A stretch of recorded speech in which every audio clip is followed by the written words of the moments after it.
Tonsillitis বা টনসিলের সমস্যা নিয়ে যারা আসেন তাদেরকে আমরা কয়েকটি পরীক্ষা নিরীক্ষা করি। প্রথমত আমরা টর্চ মেরে দেখি যে গলার ভিতরে দুই সাইডে টনসিলে ইনফেকশনের ধরনটি কেমন। তো আমরা এরপরে দেখি যে তার কোনো লিম্ফ নোড পালপেশন আছে কিনা, অর্থাৎ কানের পেছনে গলা এই সাইডে তার কোনো গ্ল্যান্ড ফুলে উঠেছে কিনা, যেটাকে আমরা লিম্ফ নোড পালপেশন বলে থাকি। এটা আমরা চেক করে দেখি। তারপর তার কোনো জ্বর হয়েছিল কিনা, শরীরে কোনো র্যাশ উঠেছিল কিনা, কারণ এক ধরনের বিশেষ জ্বর রয়েছে যেটি শরীরে লাল লাল র্যাশ ওঠে। এই জ্বর হলেও সেক্ষেত্রে আবার টনসিল ফুলে ওঠে। তো এরকমের কোনো জ্বরের ইতিহাস আছে কিনা সেটি আমরা দেখে থাকি। এবং তার স্প্লিন বা প্লিহাতে কোনো এনলার্জমেন্ট বা ফুলে উঠেছে কিনা, কোনো প্রদাহ হয়েছে কিনা, এই বিষয়টি আমরা দেখি। তো স্প্লিনের এই বিষয়টি দেখার জন্য তার একটি আলট্রা করতে হয় এবং তার সিবিসি বা ব্লাড কাউন্ট দেখতে হয়। এটি দেখলে আমরা বুঝতে পারি যে এই সমস্যাগুলির কারণে মূলত তার টনসিলাইটিস হয়েছে কিনা। কারণ দুই ধরনের ইনফেকশনে টনসিলাইটিস হতে পারে। এটি ব্যাকটেরিয়াল ইনফেকশনেও হতে পারে, আবার এটি ভাইরাল ইনফেকশনেও হতে পারে।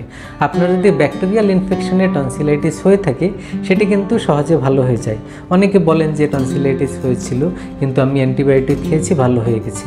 কিন্তু কিছু পেশেন্ট আসেন যারা বলেন যে অ্যান্টিবায়োটিক খেয়েছি, বিভিন্ন পেনকিলার খেয়েছি, কিছুতেই কাজ হচ্ছে না, ডাক্তার বলছেন এখন সার্জারি করতে হবে। সেক্ষেত্রে বিষয়টি কি? সেক্ষেত্রে বিষয়টি হলো যে এর পেছনে কোনো আন্ডারলাইন কজ আছে, মানে এটি কোনো ভাইরাল ইনফেকশন হতে পারে, অথবা এটি স্প্লিন থেকে, অথবা এটি লিম্ফ্যাটিক সিস্টেমের কোনো দুর্বলতার কারণে এটি হতে পারে। কারণ আমাদের যে টনসিল রয়েছে, এই টনসিল হলো ফার্স্ট লাইন অফ ডিফেন্স। মানে আমাদের শরীরে যখন ব্যাকটেরিয়া ভাইরাস এটি শরীরে প্রবেশ করতে চায়, সেটি মুখ থেকে যখন প্রবেশ করতে চায়, সেটি খাবার বা পানীয়ের মাধ্যমে, তখন এটি কিন্তু এই টনসিলগুলি এদেরকে প্রোটেক্ট করে। এখন আমাদের এই রোগ প্রতিরোধ ক্ষমতা যদি দুর্বল থাকে, তো এই ফার্স্ট লাইন অফ ডিফেন্স যদি উইক থাকে, সে নিজেই অ্যাফেক্টেড হয়ে যায়। মানে যে আপনাকে অ্যাটাক করবে, রোগ প্রতিরোধ ক্ষমতা করবে, মানে শত্রুর বিরুদ্ধে যে ফাইট করবে, সে যদি দুর্বল হয় তখন সে নিজেই তো অ্যাটাকড হয় এবং সে উইক হয়ে যায়। তো সেক্ষেত্রে দেখা যায় যে তারা এই উইক হওয়ার কারণে কখনো ভাইরাল ইনফেকশনের শিকার হয়, কখনো ব্যাকটেরিয়াল ইনফেকশনের শিকার হয়।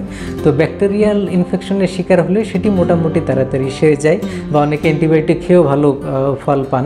কিন্তু ব্যাকটেরিয়াল ছাড়াও ভাইরাল ইনফেকশনের জন্য যদি এই টনসিলাইটিস হয়ে থাকে, সেটি কিন্তু সহজে ভালো হতে চায় না।